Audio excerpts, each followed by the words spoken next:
Assalamualaikum warahmatullahi wabarakatuh. Perkenalkan, saya Yunita Afni Nur Ainun dari Program Studi Ekonomi Pembangunan Angkatan tahun 2020 Fakultas Ekonomi Universitas Negeri Makassar. Pada video kali ini saya akan memaparkan jawaban terkait dengan ujian tengah semester mata kuliah Ekonomi Pembangunan. Pertama, uraikan karakteristik dan permasalahan apa saja yang menjadi masalah yang dihadapi negara sedang berkembang. Negara berkembang dapat diartikan sebagai negara dengan kesejahteraan material tingkat rendah yang menimbulkan berbagai macam permasalahan. Di antaranya, yaitu yang pertama, standar hidup yang rendah. Hal ini dapat menyebabkan kemiskinan yang menjadi salah satu masalah terbesar pada negara berkembang. Permasalahan selanjutnya yaitu sumber daya manusia tidak memadai, sementara laju pertumbuhan penduduk terus meningkat.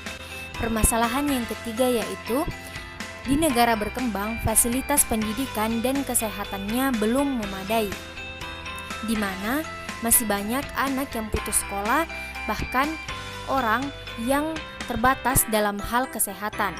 Permasalahan yang keempat yaitu infrastruktur yang tidak merata. Pembangunan di daerah-daerah masih jauh tertinggal, sementara di daerah perkotaan. Bahkan banyak fasilitas-fasilitas di pedesaan seperti jembatan yang merupakan hal penting namun belum dibangun atau dibuat dengan baik untuk memenuhi kebutuhan masyarakat. Dan permasalahan yang terakhir yaitu produktivitas penduduk yang rendah dan tingkat pengangguran yang tinggi. Selanjutnya yaitu karakteristik negara berkembang. Yang pertama yaitu pertanian termasuk peternakan dan perikanan hanya untuk memenuhi kebutuhan sendiri dan keluarga. Yang kedua, pada umumnya aktivitas masyarakat menggunakan sarana dan prasarana tradisional. Yang ketiga, pengembangan ilmu pengetahuan dan teknologi berdasarkan pengalaman dan lamban. Yang keempat, pendapatan relatif rendah dan sifat penduduk yang kurang mandiri, di mana negara berkembang selalu bergantung pada negara orang lain. Yang kelima, yaitu pendidikan penduduk rata-rata masih rendah. Yang keenam, sangat bergantung atau tergantung pada alam. Dan yang terakhir dari karakteristik negara berkembang yaitu tingkat pertumbuhan penduduk yang tinggi sementara angka harapan hidup yang rendah. Lanjut pada indikator yang kedua yaitu indikator apa saja yang digunakan untuk mengukur pertumbuhan dan pembangunan ekonomi. Dan indikator tersebut yang manakah yang digunakan untuk mengelompokkan pertumbuhan ekonomi. Indikator atau tolak ukur pertumbuhan dan pembangunan ekonomi dapat dibagi dua. Yang pertama yaitu indikator kuantitatif atau data yang dapat dihitung, yang terdiri dari jumlah dan kepadatan penduduk, tingkat pertumbuhan penduduk, angka beban tanggungan, dan usia harapan hidup. Yang kedua yaitu indikator kualitatif, yaitu data yang hanya dapat dibandingkan, yang terdiri atas etos kerja dan pola pikir, tingkat pendidikan, mata pencaharian, tingkat kesehatan, pendapatan, dan kesadaran hukum.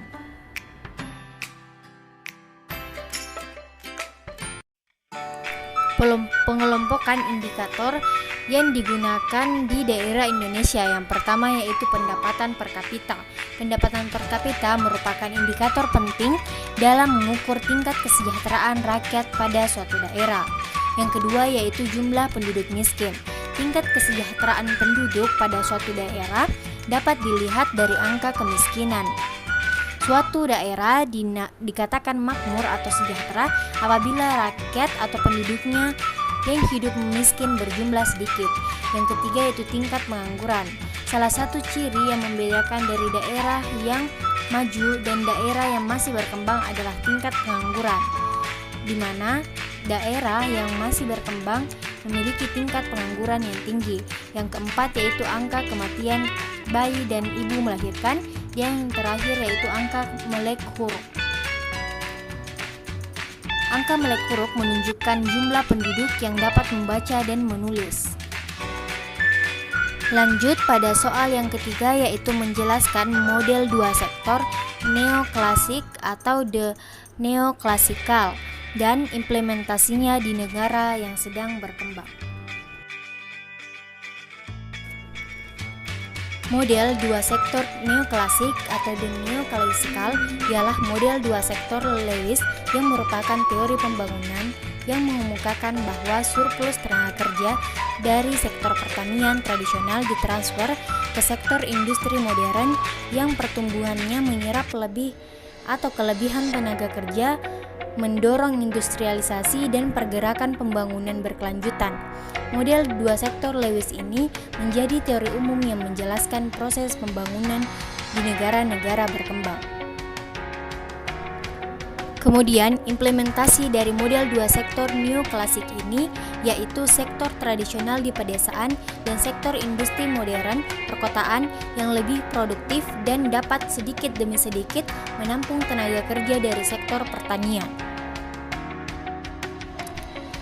Lanjut pada soal yang keempat, yaitu menjelaskan perbedaan dari model pertumbuhan yang dikemukakan oleh Harold Domar dan Solo Swan serta implikasi terhadap negara berkembang. Teori Harold Domar mengemukakan bahwa terdapat pengaruh baik antara kegiatan investasi terhadap proses pertumbuhan ekonomi suatu negara. Harold dan Domar mengemukakan perlunya pembentukan modal sebagai syarat untuk mencapai pertumbuhan ekonomi yang mantap atau steady growth. Menurut mereka, bila pembentukan modal telah dilakukan pada suatu masa, maka pada masa berikutnya perekonomian akan sanggup memproduksi barang-barang dalam jumlah lebih besar. Keinginan masyarakat dalam pembentukan modal atau berinvestasi ditentukan oleh permintaan agregat dari masyarakat dan oleh MIC atau Marginal Effect of Capital, yakni perbandingan antara pertambahan modal terhadap pertambahan output. Oleh karena itu, semakin mudah proses investasi, maka semakin banyak kegiatan investasi yang dilakukan dan semakin tinggi pula pendapatan yang dihasilkan oleh negara. Sementara, Solo Swan berpendapat bahwa pertumbuhan ekonomi adalah rangkaian kegiatan dengan 4 faktor utama, yaitu manusia, akumulasi modal, teknologi modern, dan hasil atau output. Hal ini menunjukkan dalam jangka panjang tingkat tabungan dapat menentukan modal dalam proses produksi. Artinya, semakin tinggi tingkat tabungan, semakin tinggi pula modal dan output yang dihasilkan. Nah, sekarang kita pada soal yang kelima, yaitu dari beberapa teori pertumbuhan dan pembangunan ekonomi yang mana yang paling populer dikembangkan di Indonesia. Saat ini di Indonesia banyak menggunakan teori Keynes yang menyatakan bahwa permintaan agregat diukur sebagai jumlah pengeluaran rumah tangga, bisnis, dan pemerintah yang merupakan kekuatan pendorong terpenting dalam ekonomi. Teori ini beranggapan bahwa konsumsi yang dilakukan oleh seseorang akan menjadi pendapatan untuk orang lain pada suatu perekonomian yang sama. Dalam kata lain, apabila seseorang membelanjakan uangnya, ia membantu meningkatkan pendapatan orang lain melalui naiknya permintaan, berkurangnya pengangguran, dan menurunnya deflasi. Contohnya yaitu pengadaan BLT atau bantuan langsung tunai dengan tujuan untuk membantu pemulihan ekonomi sekaligus meningkatkan konsumsi masyarakat. Namun, teori pertumbuhan di Indonesia tidak lepas dari teori Harold Domar, yang mana saat ini di Indonesia perlu untuk meningkatkan investasi guna meningkatkan pertumbuhan ekonomi. Selanjutnya, soal yang terakhir atau soal yang keenam, yaitu menjelaskan perbedaan antara pemikiran ekonomi pembangunan setelah Perang Dunia Kedua dan pemikiran ekonomi pembangunan tahun 1970-an hingga 1980-an. Setelah Perang Dunia Kedua berakhir, negara-negara di dunia mengalami kehancuran yang luar biasa.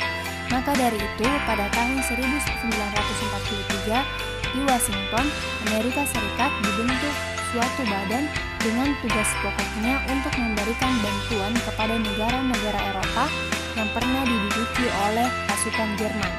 Badan ini bernama UNRWA atau United Nations Relief Rehabilitation Administration. Tugas badan ini meringankan penderitaan dan memulihkan daya produksi rakyat yang tinggal di daerah-daerah bekas kependudukan Jerman. Bantuan-bantuan yang diberikan berupa makanan, pakaian, bibit untuk pertanian, ternak, mesin-mesin, alat-alat perindustrian, alat-alat perhubungan, dan rumah-rumah sakit. Sedangkan pemikiran ekonomi pembangunan tahun 1970-an hingga 1980-an lebih merujuk pada komoditas minyak bumi dan gas alam migas. Surplus penerimaan migas membuat kantong pemerintah tebal. Pembangunan berjalan cukup masif. Listrik dan jalan beraspal mulai masuk ke berbagai pelosok negeri. Nah, itulah tadi pemaparan ke-6 jawaban dari soal ujian tengah semester mata kuliah ekonomi pembangunan. Sekian dari saya, terima kasih.